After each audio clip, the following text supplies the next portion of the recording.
North Sikkim যাওয়ার রাস্তাগুলো কতটা খারাপ তোমরা এই ভিডিওটা দেখলে বুঝতেই পারছো। রাস্তায় কিন্তু প্রচুর খারাপ এই মুহূর্তে। নর্থ সিকিম ওই জন্যই পারমিশন দেওয়া হয়নি গুরুদম্মাল লেকের, শুধুমাত্র লাচুংয়ের পারমিশন দেওয়া হয়েছে। লাচেনও কিন্তু যাওয়া যাচ্ছে না, লাচেনের অবস্থাও কিন্তু খুবই খারাপ। শুধুমাত্র লাচুং যাওয়ার পারমিশন দেওয়া হচ্ছে, এটা লাচুংয়ের রাস্তা। তো এই রাস্তাগুলো দেখলে বুঝতেই পারবে যে কেন পারমিশন দেওয়া হচ্ছে না।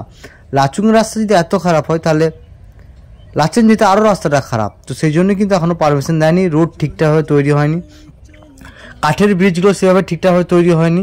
বুঝতেই পারছো নদীতে যে ব্রিজগুলো ছিল পুরো সব ভেঙে গেছে, অর্ধেক করে ঝুলছে, সেই ব্রিজগুলো কমপ্লিট হয়নি। যে কোনো সময় হরকা বানে যে পাটার যে ব্রিজ রয়েছে সেটা কিন্তু ডুবে যাচ্ছে এবং সেটাও মাঝে মাঝে ক্ষতিগ্রস্ত হচ্ছে।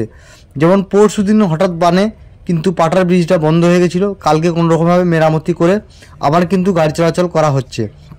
তো পরশু কিন্তু লাচুংও বন্ধ ছিল, তাই আবার আসতে খুলেছে। কালকে হাফবেলার পর থেকে মোটামুটি রাস্তাটা ঠিক করে আবার কিন্তু এই যে নদীটা দেখছো এটাতে হঠাৎ বান চলে আসে এবং পাটার যে ব্রিজটা ছিল সেটা সম্পূর্ণভাবে ভেঙে যায়।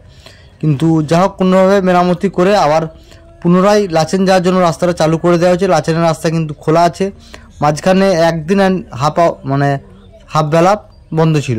তো তারপর থেকে কিন্তু লাচুং আবার খুলে গেছে। তো তোমরা যারা লাচুং আসবে নর্থ সিকিম তারা আসতে পারো, বাট গুরুদম্মাল লেক এপ্রিলেও খোলার চান্স কম। এপ্রিলের তো আজকে হয়ে গেল প্রায় 8 তারিখ, এখনও পর্যন্ত খোলার কোনো নামই নেই। আশা করছি এপ্রিলের লাস্ট দিকে হয়তো খুলতে পারে গুরুদম্মাল লেক। তাও রাস্তা কিন্তু খুব একটা ভালো থাকবে না, প্রচুর অবরোধ থাকবে, ফলে 4 চাকা নিয়ে আসাটা ঠিক হবে, বাট বাইক নিয়ে আসাটা আমি বলবো বোকামি হবে। কারণ এতটা অবরোধের জন্য না আসাটাই ভালো। রাস্তার অবস্থা দেখে বুঝতেই পারছো এগুলো কিন্তু হঠাৎ নদীতে বান চলে এলে যে কোনো সময় রাস্তাগুলো কিন্তু ব্লক হয়ে যাবে। তো এই জন্যই বলবো যে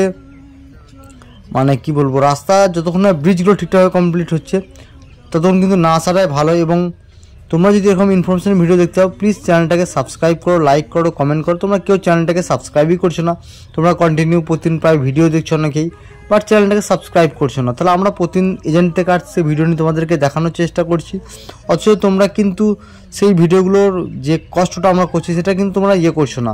এবং তোমরা প্রায় ভিডিও দেখছো এই চ্যানেলে, অনেকেই ভিডিও দেখছো এই চ্যানেলের, এবং দেখতে পাচ্ছ আস্তে আস্তে আমরা কিন্তু একটু ভালো রাস্তা, যেহেতু নদীর ব্রিজটা পেরিয়ে গেছি তো আমরা একটু ভালো রাস্তা হচ্ছে। এবং এই রাস্তাটা কতটা সরু বুঝতে পারছো, প্রায় যে কোনো সময় বড় গাড়ি চলে এলে পাস করাটা খুব সমস্যা হয়ে যাচ্ছে। তাই যতটা বড় সাবধানে আস্তে আস্তে এগোবে। এবং এই যে নিচে ওই দেখো কাঠের ওই ব্রিজটা হয়ে আমরা কিন্তু এলাম, ওই যে কাঠের ব্রিজটা, ওই ব্রিজটা হয়ে আমরা এলাম কিন্তু। আর এই নদীটাতেই প্রবলেম হচ্ছে, কাঠের ব্রিজটা সেদিন ভেঙে গেছিলো। এই কাঠের ব্রিজটা হঠাৎ বান টান চলে এলেই বুঝতে পারছো এখানে কাজ চলছে, গাড়িটা দাঁড়িয়ে আছে অলরেডি, পাস আমরা দিচ্ছি, গাড়িটা পাস করে নে। রাস্তাটা সরু হওয়ার জন্য কতটা প্রবলেম হচ্ছে